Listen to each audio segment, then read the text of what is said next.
My Rival is My Love, episode 12.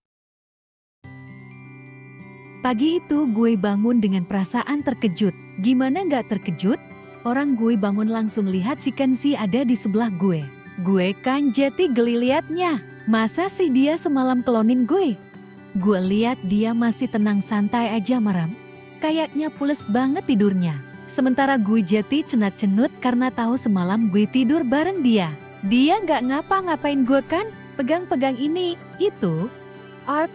Kok gue jadi parno gini sih? Pikir gue yang khawatir. Saat itu juga gue langsung loncat turun dari kasur. Gue buru-buru pergi ninggalin dia yang masih tidur. Pas udah keluar gue kaget karena ketemu Mama Widya yang tepat ada di depan gue. Dia nampaknya tersenyum bahkan wajahnya pun berseri-seri. Gue punya feeling dia tahu gue kelon sama Kenzi. Anak Mama udah bangun, kakaknya mana? Tanya Mama Widya yang celingukan ke belakang gue. Belum sempat gue jawab, si Mama udah ngasih pertanyaan bonus. Kok kakak gak dibangunin sekalian? Gue mau coba jelasin ke Mama. Takutnya Mama salah sangka, terus maksa kawinin gue sama Kenzi. Ma, jangan salah paham. Aku sama Kenzi itu gak ngapa-ngapain.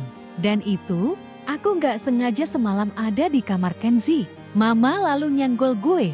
Gak apa-apa sayang, malahan Mama seneng liat. Kalian berdua yang nampak begitu romantis itu. Oh, iya Mama punya hadiah buat Anggi. Seketika gue jadi senang.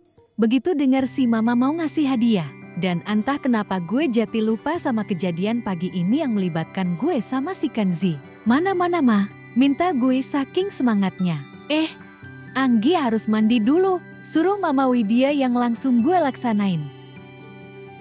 Selesai dari mandi, gue terus ganti baju. Setelahnya gue buru-buru ke meja makan karena gue penasaran sama hadiah yang mau dikasih Mama Widya. Sesampainya di sana, gue langsung duduk sambil senyum-senyum nungguin Mama. Di saat yang sama si Kenzi duduk di depan gue, detik itu gue langsung ngernyit. Lo itu kenapa senyum-senyum? Lo senang ya semalam tidur sama gue? Tanya Kenzi terus ngambil roti di depannya. Lo kepedean. Lagian kenapa sih lo tidur bareng gue? Gak berani lo tidur sendiri? Lo itu tidurnya udah kayak kebo, susah dibangunin. Males juga gue gendong lo balik ke kamar lo. Tapi Ken, udahlah gak usah berisik. Gue mau makan. Potongnya yang malas dengerin penjelasan gue. Padahal gue mau minta klarifikasi dari dia kalau semalam dia gak ngapa-ngapain gue. Dan tak lama Mama Widya datang bersama Inzo. Gue lihat Mama bawain sebuah kotak warna hitam kayaknya itu hadiah buat gue. Gak sabar gue pengen lihat isinya. Akhirnya Mama nyamperin gue dan ngasih itu kotaknya ke gue. Sayang ini hadiah khusus buat kamu, dari Papa. Loh ini dari Om Jo, kirain Mama. Tanya gue setelah nerima hadiahnya. Papa bilang ini buat kamu, karena Anggi kemarin udah jaga rumah. Jawab Mama ngejelasin. Gue gak nyangka. Gak Mama gak Om Jo, semuanya baik ke gue. Gue beneran terharu menerima kebaikan dari dua orang yang bukan keluarga gue. Ayah aja gak pernah ngasih gue hadiah. Boro-boro ngasih, gue malah disuruh beli sendiri. Saat itu juga gue coba buka hadiah yang dikasih Mama. Dan mata gue langsung berbinar-binar saat membuka kotak itu yang isinya sebuah smartwatch warna putih dengan brand Stardust. Anggi suka? Tanya Mama yang tersenyum saat melihat gue udah buka isi kotaknya. Suka Ma, ini sih keren banget. Kayaknya aku mau pakai ini ke sekolah. Kata gue yang girang abis dapet hadiah. Saat itu juga gue langsung pakai di pergelangan tangan kanan gue. Makasih ya Ma, kata gue terus peluk Mama. Neng, lihat, panggil Kenzi nunjukin pergelangan tangannya yang pakai smartwatch yang sama kayak punya gue. Bedanya cuma di warna aja. Yang dipakai Kenzi warnanya hitam. Lah kok, lo juga punya Ken? Tanya gue sambil nunjuk ke dia. Kenzi menghela nafas terus ngejelasin. Ini produk terbaru perusahaan Papa, tentu aja gue punya. Dan itu ada GPS-nya, jadi lo gak bakalan bisa kabur kemana-mana. Mengetahui smartwatch ini ada GPS-nya, gue buru-buru mau lepasin. Akan tetapi Kenzi bentak gue buat dipakai terus itu smartwatch-nya. Neng, kalau lo berani lepas itu, Gue akan tambahin masa hukuman lo Jati sebulan. Ancam Kenzi. Gue langsung nyinyir begitu diancam dia. Gak Ken, ini gue pakai kok, lo tenang aja, haha. Gue sadar sih, dengan keadaan gue yang sekarang ini, gue udah gak mungkin bisa ngelawan Kenzi lagi. Apalagi semalam, dia itu kuat banget nyengkram badan gue, sampai gue susah buat napas. Sedih sih emang.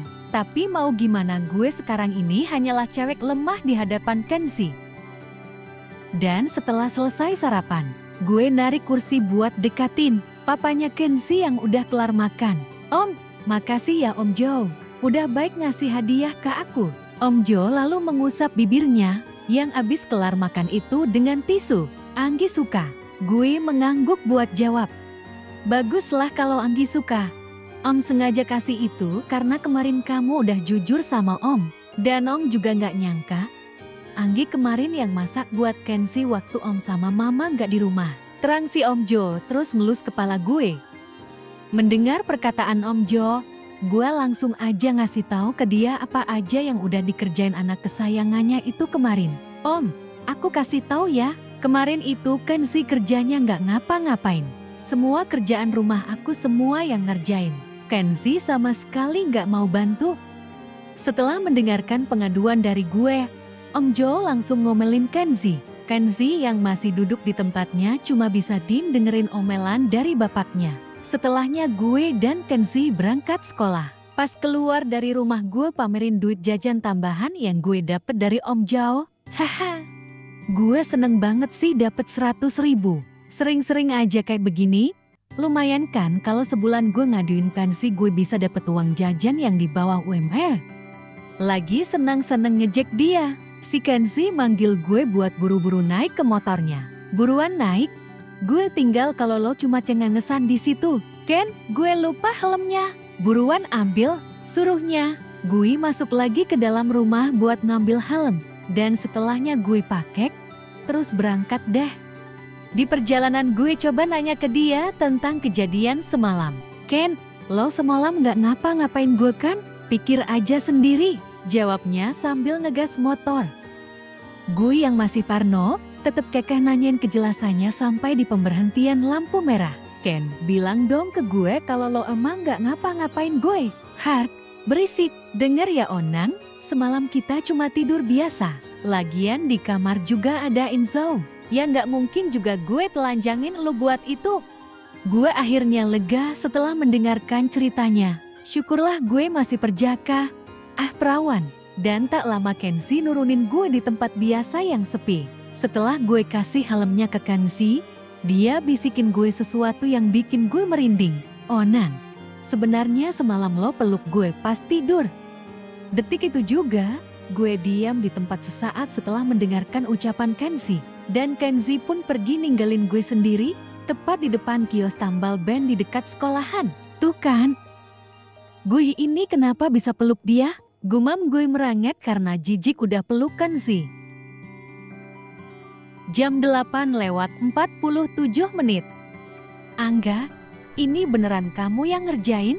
Tanya Bu Eka yang heran dengan PR matematika yang udah gue kerjain. Gimana nggak heran? Bu Eka ngasih nilai 100 dari yang biasanya 20-30, paling bagus tuh 50.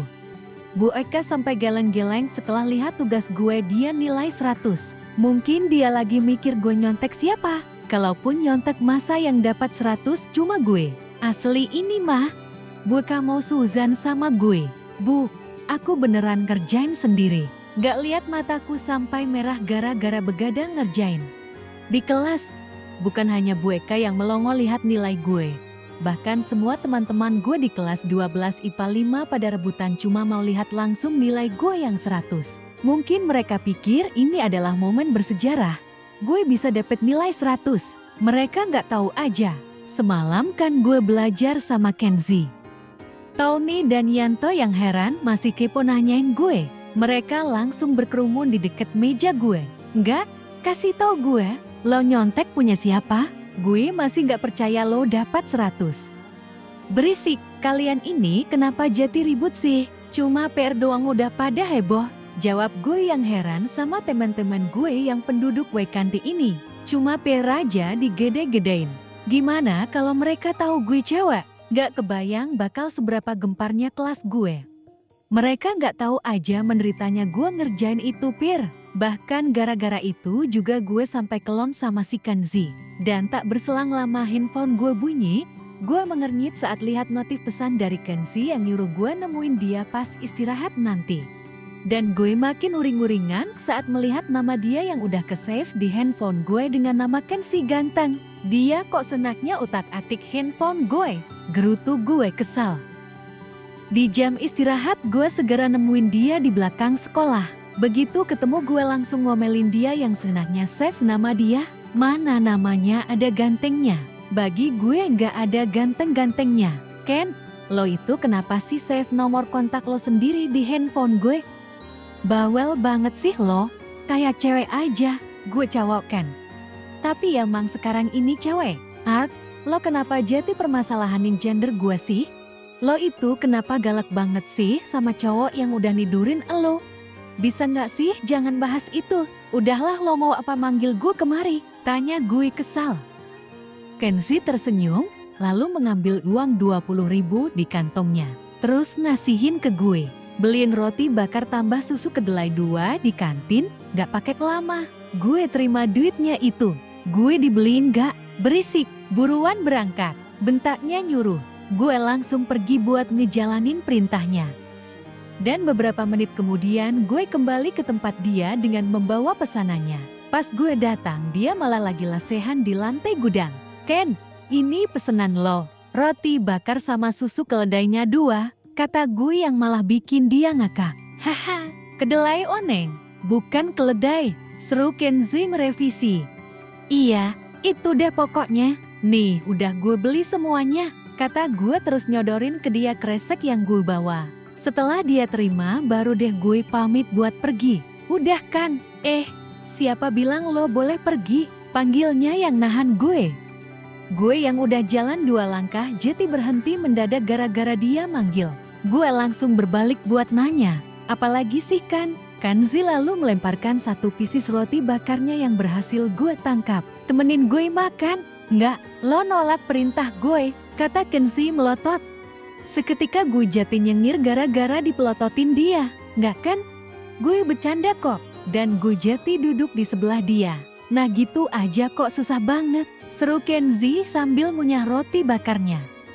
Gue yang tadinya mau makan di kantin terpaksa nemenin dia makan roti bakar. Dan lagi-lagi dia nyentuh bibir gue yang ada selain rotinya. Lo itu udah gede, masa makan bisa gelapotan gini, kata Kenzi perhatian.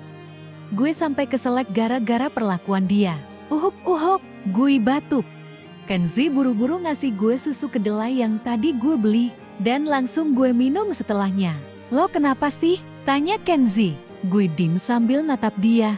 Lalu gue bangkit berdiri. Dan gue langsung pergi ninggalin dia gitu aja tanpa ngomong apa-apa. Saat jalan itu, gue berpikir, lama-lama gue bisa suka dia beneran kalau dia terus perlakuin gue kayak gitu. Ya ampun, sadar dong. Gue gak boleh suka sama Kenzi. Bel masuk berbunyi, gue udah tenang sih dan udah gak mikirin Kenzi lagi. Dan ketika gue masuk kelas Tio tiba-tiba nemuin gue. Tumben nih anak. Gak ada angin, gak ada hujan nyariin gue. Pasti mau minjem duit. Ada apa yo? Tanya gue yang udah duduk di bangku gue. Enggak, ini emergency banget. Hat.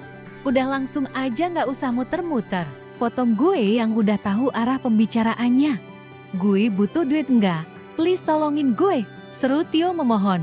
Gue udah tahu sih nih anak. Kalau nggak minta traktir pasti arahnya di duit. Berapa yo? Lo butuhnya? Tanya gue yang lagi baik sih.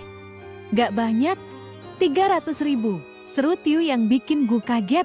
Gila lo, 300.000 gak banyak. Itu sih banyak banget. Sahut gue, ya elah, please ga, ini penting banget buat bayar SPP, kata Tio menjelaskan kondisinya.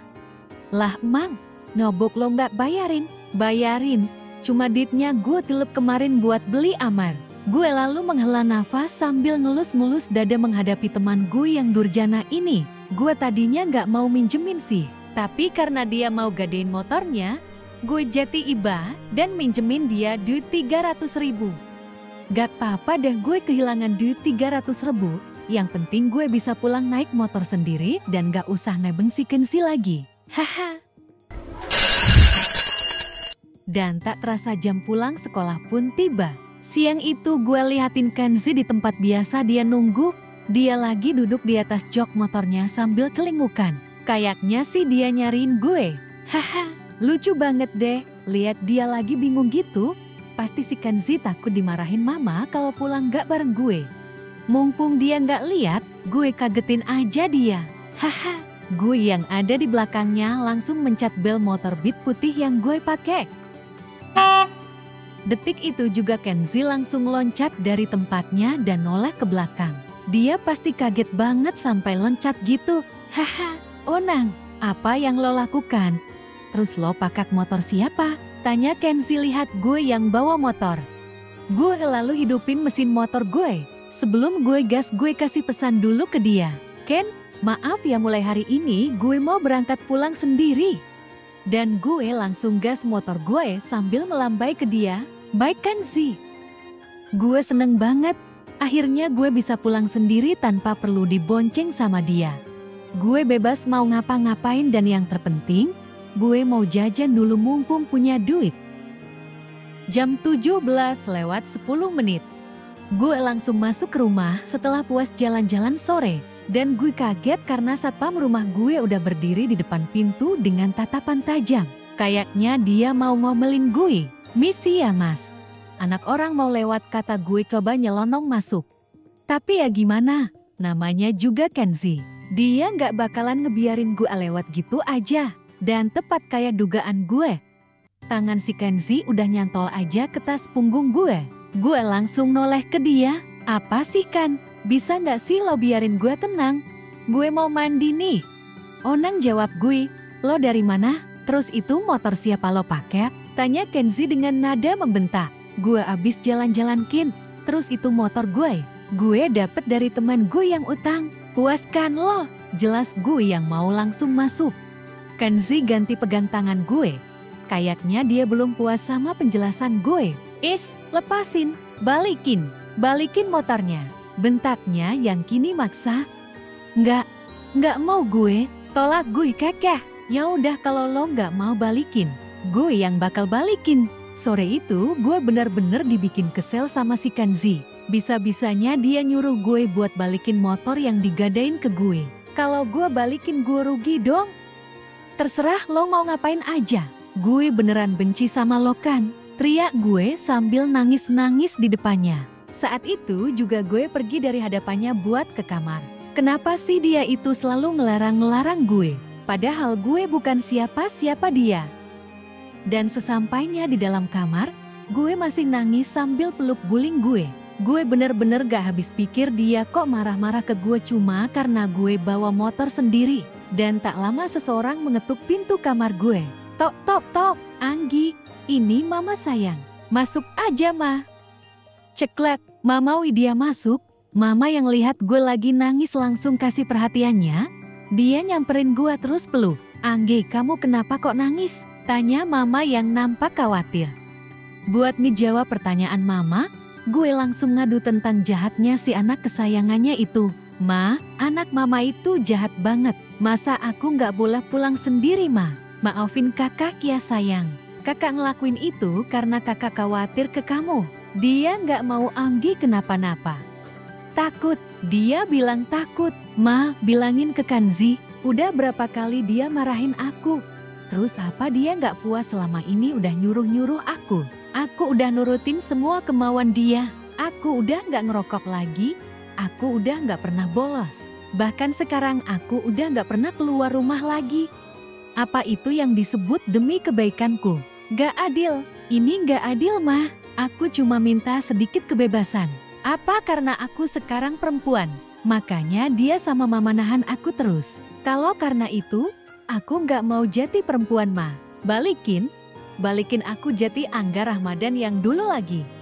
Mama Widya membelai wajah gue dengan lembut. Sayang, kamu gak boleh ngomong begitu. Ma, Selama ini aku udah cukup sabar menghadapi kalian yang terus maksain aku jadi apa yang kalian mau. Sekarang aku cuma mau berangkat sama pulang sendiri, masa nggak boleh? Dia itu egois banget, Mak. Kalau begini terus aku mau pergi aja dari sini. Aku udah nggak peduli mau jadi gelandangan atau gembel sekalian, aku nggak peduli. Yang aku pengen cuma bisa bebas. Saat itu juga gue lepasin pelukan mama dari tubuh gue. Gue langsung keluar dari kamar dan hendak pergi dari rumah ini. Gue nggak peduli lagi mau mama nangis-nangis juga, gue nggak peduli. Pokoknya gue mau pergi. Sementara itu Mama Widya yang ada di belakang coba ngejar gue. Dia lalu manggil anaknya. Kakak, tahan Anggi kak, jangan biarin Anggi pergi kak. Teriak mama yang nyuruh anaknya buat nahan gue. Mendengar perintah ibunya, Kenzi langsung hadang gue yang mau turun dari tangga. Gue natap dia dengan tajam. Minggir, gue mau pergi. Lo itu kenapa? Ada apa sih? Tanya Kenzi yang nampak gak peka sama masalah gue. Kenapa? Lo sadar gak sih? Gue itu benci banget sama lo. Gue udah putusin Ken. Gue akan pergi dari sini. Dan gue gak mau balik lagi, kata gue yang udah emosi sama dia. Hei, emang lo mau pergi kemana kalau pergi dari sini? Tanya Kenzi sambil pegang bahu gue. Sejauh mungkin, sampai gue gak bisa lagi lihat lo. Lo serius? Hard, banyak omong lo. Gue langsung dorong dia buat menjauh. Kenzi tak menyerah. Setelah gue berhasil lewati dia, Kenzi kembali meraih tangan gue buat nahan gue. Lepasin Ken, lo kenapa seneng banget nahan gue? Kata gue nyuruh dilepasin. Jangan pergi. Lo kenapa mau pergi cuma gara-gara gue suruh balikin motor? Protes Kenzi. Lo gak berhak nanya itu Ken. Harusnya gue yang nanya ke lo. Kenapa gue gak boleh bawa motor buat pulang sendiri? Gue bisa kan bawa motor. Lo itu keterlaluan. Gue cuma pulang sekolah, cuma mau jalan-jalan bentar tapi lu marahin gue. Bentak-bentak gue cuma hal sepele. Memang gue salah ya? Mendengar pembelaan dari gue, dengan cepat Kenzi langsung memeluk gue dengan erat. Maafin gue gak bermaksud bikin lo takut. Gue mohon lo jangan pergi. Gue masih emosi, dan gue yakin dia pasti akan lakuin ini lagi ke gue. Gue udah gak percaya lagi sama cowok ini. Dengan sekuat tenaga, gue lepasin pelukannya dan langsung dorong dia hingga terpental. Saat itu juga gue langsung pergi ninggalin dia, dan gue juga keluar dari rumahnya. Gue udah sakit hati, dilarang-larang terus sama dia, dan gue udah putusin gak mau balik lagi ke sini.